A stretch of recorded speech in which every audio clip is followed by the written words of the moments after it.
Welcome back to another video. So here we are today, a couple hours before I grab the kids from school. Before I start, I gotta pop in my NYX Fat Oil Lip Drip right here. This lip oil is so hydrating and thick, and it gives me a little bit of color in my lips.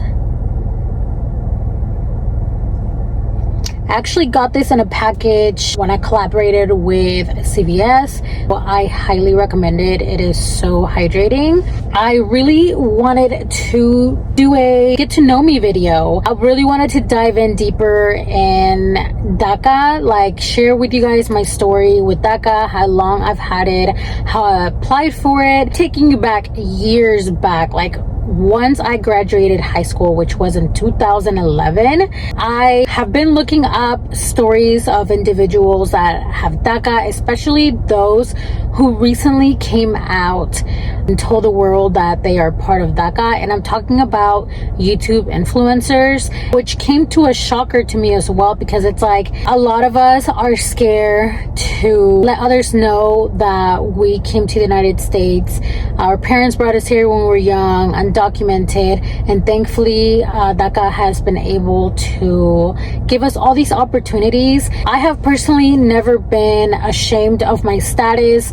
Of course, I had my bullies back when I was in high school, but overall, people that I knew and my friends, like, it came to a shock to them when I told them that I was born in Mexico and that I am undocumented, and that I am part of DACA. Nobody has ever looked at me differently, thankfully, but you know, the little haters back in my grade, and it's crazy because they're like literally like my own kind of people that would be the ones making fun of you. But other than that, I have always been really open about my status. I've always been really proud of the things that I've been able to accomplish with DACA. So if you guys want to grab your coffee, whatever you're doing, maybe you're cleaning, maybe you're on your way to work, or you don't have to watch me talk, but if you want to just sit back and relax and listen to my story. I know I've had a lot of new subscribers in the past couple of months. I just wanted to go ahead and thank you guys for subscribing to my channel for whatever reason it may be,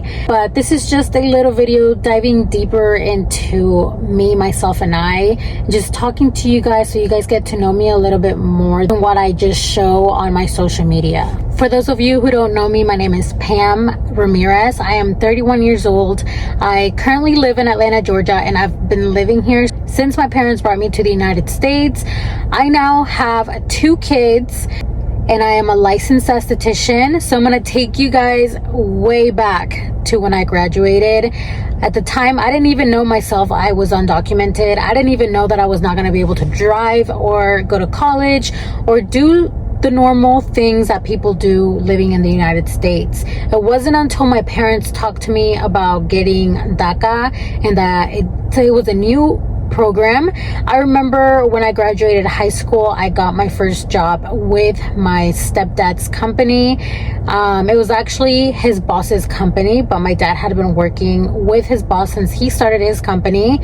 And I remember being the secretary and my parents just allowing me to borrow the car. I didn't have a license or anything. And actually, this is a funny story, but I never really actually 100% got to practice driving around. So they just kind of like threw me out there and they were like, all right, you take yourself to work. This freeway is literally empty, so you're just on your own, kiddo. And then a couple months later, I remember my mom talking to me about DACA, and I just went with it. And I got myself a lawyer. We filed for my first permit, and then me having to take my driver's license started. And then I remember I started understanding things because, believe it or not, I have always been a naive girl. So Like I said, back then I didn't understand what DACA really was, or that I was even undocumented. Once I got my driver's license, it took me years to be able to figure out what I was gonna do.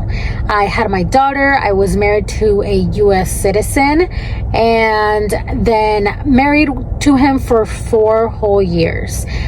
We got a divorce, and then I met my son's dad, which is another US citizen. I know you guys are gonna tell me, que pendeja, like, you no arreglaste papeles when you were with your kids' fathers, but that is another story for me to tell you guys.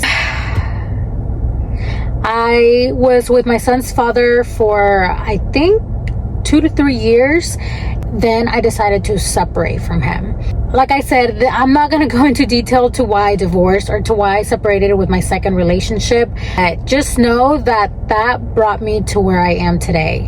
As soon as I made it official to where I did not want to have a relationship of any kind with my kids' fathers, or romantic relationship with my kids' fathers, I decided that I was going to go to school. I began researching skincare schools, or the first thing that would pop into my mind was dermatology, but that required me to go to school for a very long time. And a long time, I mean like 4 to 5 years.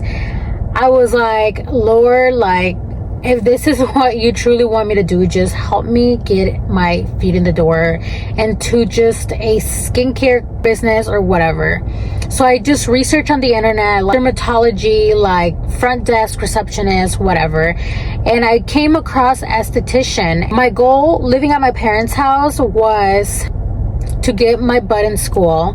I didn't know how it was gonna happen. I didn't know how I was gonna come up with the money, because if you guys don't know, us DACA recipients don't get any type of financial help with college. Literally, we're considered out-of-state students, so all of that has to come out of our own pockets. And luckily, all this happened when the pandemic was on. Let me just go back a little bit. After I got my driver's license and I got my work permit, I began to work at a Mexican restaurant called La Parrilla. I worked there for 14 years, you guys. I started when I was 16, 17 years old, and I was a hostess, I was a server, I was a bartender, but never made it to the big dog stuff like managing. That was just one of the things I did not want to do. I didn't care if it was gonna look good in my resume. When I decided to split up with my son's dad, I was still working part-time at the restaurant, and that's when the pandemic hit. The restaurants closed down. Luckily, since I was a bartender, we were still required to come in, even though the restaurant was closed. But all we did was take to-go orders, pack to-go orders. We would get paid hourly. We would get paid from our tips, and we were also getting paid those monthly or bi-weekly checks that we were getting. I was like, you know what? I'm going to go ahead and apply for school, even though I don't have the money for it. But if I don't get accepted, I will try again, and maybe by then I will have the money. So I went ahead and applied. A couple weeks later, I got a letter from the school saying that I got accepted. So I was like, I really gotta hustle and bustle to be able to come up with this money before I start school.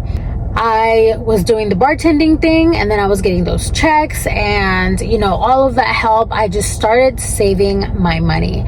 My parents didn't help me financially. My biological dad did lend me like $500 to be exact to help me with school, but esthetician school here in Georgia cost about 16 grand, and for me, someone who's not able to get any student loans or anything like that, I had to pay that cash, whether it was a monthly installment or just pay everything. So even though I had all the money on me, I didn't pay everything at once. I made monthly installments knowing that I had the money right then and there, but I had to think about, what if my car breaks down? What if my tire pops? And I just needed to have that little backup money as well, just in case anything happened with my transportation. When I got DACA, that was also a huge help for me, because I was able to get my cars. Like, all of my cars have been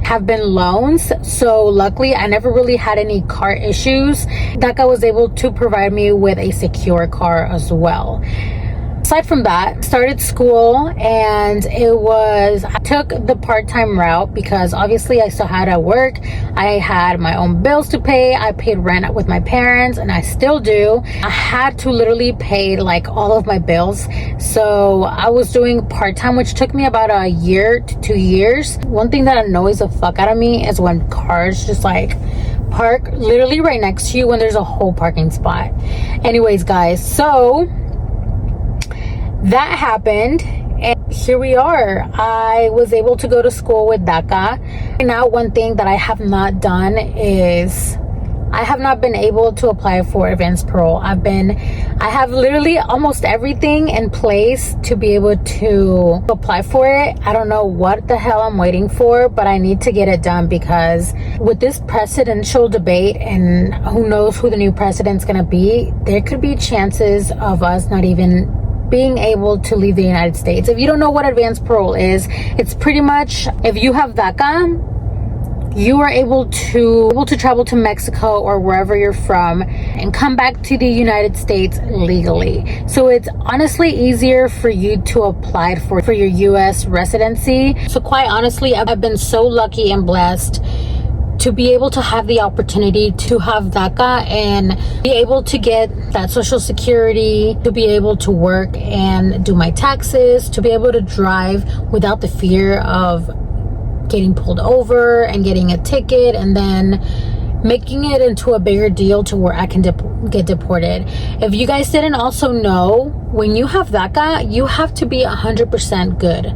You have to be a good citizen. You can't be drinking and driving. You can't be going around shooting people. You honestly have to be in good standing to be able to have and keep your DACA. That's why I kind of wanted to share my story with you guys, because I have not really seen anybody on YouTube or talk about their background story and everything that they've been able to accomplish with DACA. And I'm just a proud DACA member that I feel like a lot of us need to be a little bit more open about it, because you have to think about it. You have to really be proud that you are someone who was brought to the United States. Your parents wanted a better life for you, and you're making it happen for yourself. I've seen a lot of YouTubers, a lot of influencers come out recently saying that they are DACA recipients and that they were so afraid to let everybody else know, or maybe they were too embarrassed to let other people know that they were undocumented, like if they had rabies or HIV or whatever.